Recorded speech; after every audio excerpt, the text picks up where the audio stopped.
OpenAI and NVIDIA have a massive new supercomputing partnership. Sam Altman is teasing some new ChatGPT upgrades, but seems like they're going to cost a lot of money. And we have some new rumors about Apple's foldable iPhone that could be coming in 2026. All that and much more on this episode of New Tech Nightly, recorded tape to live from the Big Pink Building in beautiful downtown Portland, Oregon. Let's jump into the tech news. Two of the biggest names in AI are teaming up on an unprecedented scale of computing power. OpenAI and NVIDIA's new partnership will pour $100 billion into building 10 gigawatts of cutting-edge AI data centers. This is massive infrastructure that could accelerate AI's development. This deal boosts OpenAI's capacity to train more powerful models, and Jensen Huang of NVIDIA noted that reaching 10 gigawatts may require 4 to 5 million GPUs, which is more than all of NVIDIA's existing annual shipments. It just underscores the gigantic scale of this deal. But this will not be happening all at once. The first 1 gigawatt is slated to go live in late 2026. OpenAI is citing its rapid growth, now at more than 700 million weekly users using ChatGPT, as a justification for this build-out. In related news, Sam Altman, the CEO of OpenAI, said that they will launch new compute-intensive offerings in the coming weeks. These mysterious new features will apparently use so much processing power that, quote, because of the associated costs, some features will initially only be available to pro subscribers, unquote. And then he even said that some of these new features will have additional fees. So this really shows that OpenAI wants to experiment with what's possible if they throw lots of compute at novel ideas. Sam Altman said that their intent as a company is still to drive down costs over time. He's famously been quoted saying that one of his goals is to create intelligence that's too cheap to meter. But it seems like for these features rolling out in the next few weeks, you'll have to pay at least $200 a month for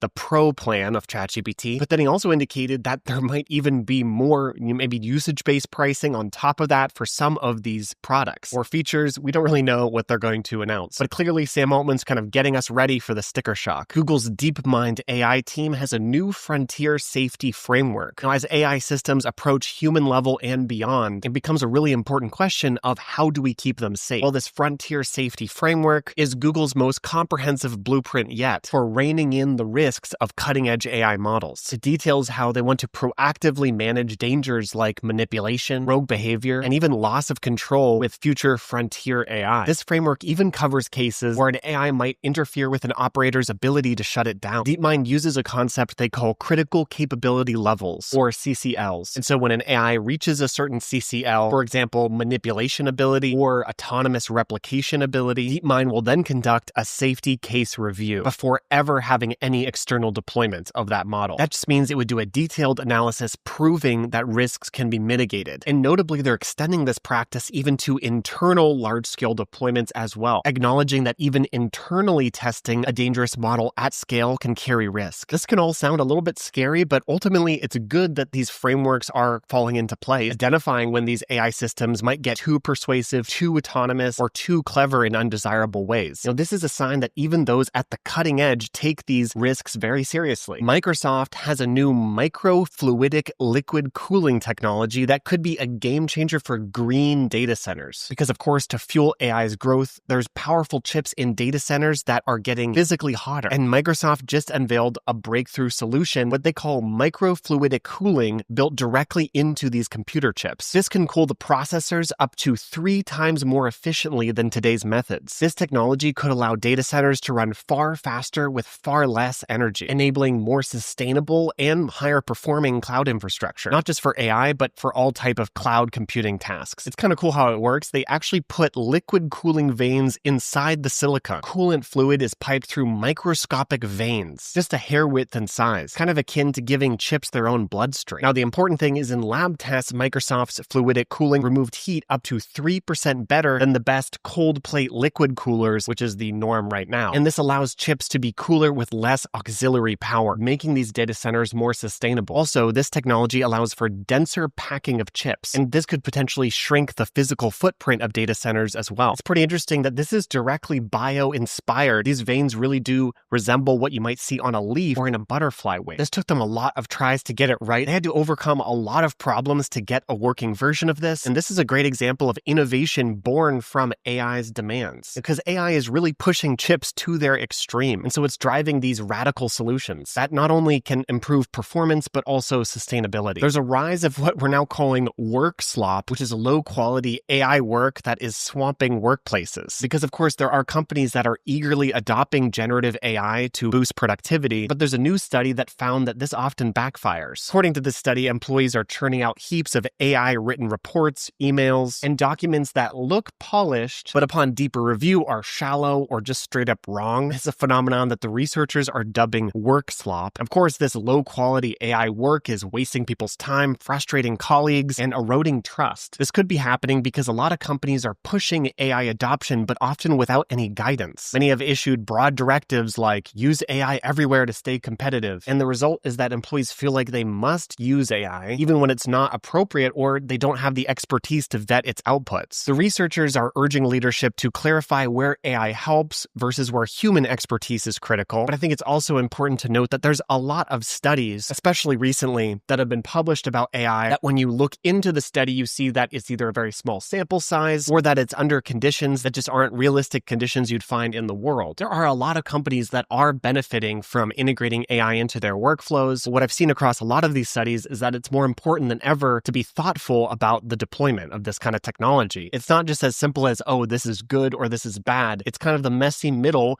where it really depends on how each person is using this technology. There's been a major leap for generative AI video, and it's called Wan Animate. This is a video model from Alibaba, and it's an open source model that can take any kind of character image, like a drawing or a photo, and then you can animate that in high detail using the motions from a reference video. Basically allows you to record a video where you're able to puppeteer whatever kind of visual character that you want, and it will capture your body movement, your facial expressions, and even lip sync. So for example, you could provide this model a picture of an animated dog and then pair that with a reference video of a person dancing, and then it would make the dog dance with the same moves and expressions, all while keeping the dog's original look. There's even something they call replacement mode, where the model doesn't create a fresh background. Instead, it can insert an animated character, for example, into the original reference video. So this allows you to effectively replace any character or actor in a video. And it even matches the scene's lighting and color tone, so the inserted character doesn't look like a cut and paste job. So there's a lot of details to dive into in this model, but really it has a lot of techniques to preserve an actor in a reference video exact emotions and the target character's identity simultaneously. Now, initially, when you hear replacement mode, you might think, oh, this is just going to be used to replace actors, but actually this type of model needs that human reference input for it to work well. So you really need a real human actor that is going to perform the emotions on their face and through their body, and then that can be applied to an animated character or even inside a photorealistic scene, but it still needs that human reference video that drives the performance. So in that sense, it could be an opportunity for actors to be able to change how they look and perform in a wide variety of contexts. But of course, there's a lot of debate around AI models in creative workflows in general, so I have an open mind on all this, and I'm open hearing different responses. I really want to get more hosts on this show so we can have more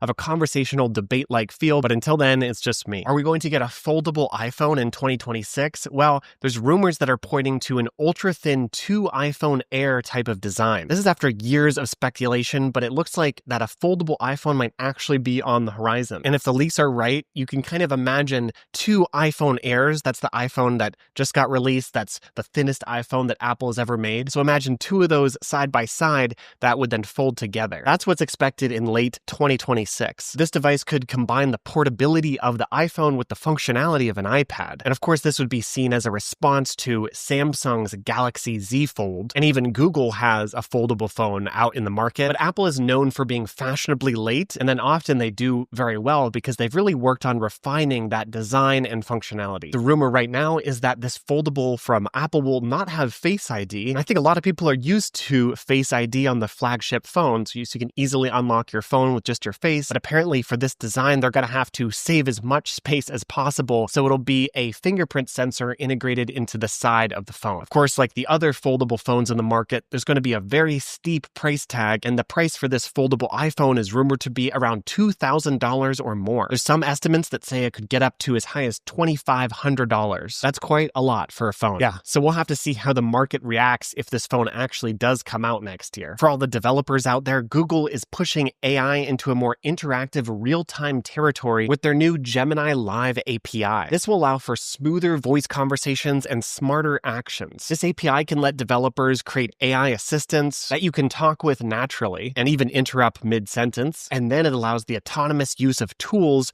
or functions functions as a user is talking with the AI. Before you go, if you live in Portland, Oregon, and you're interested in joining this show,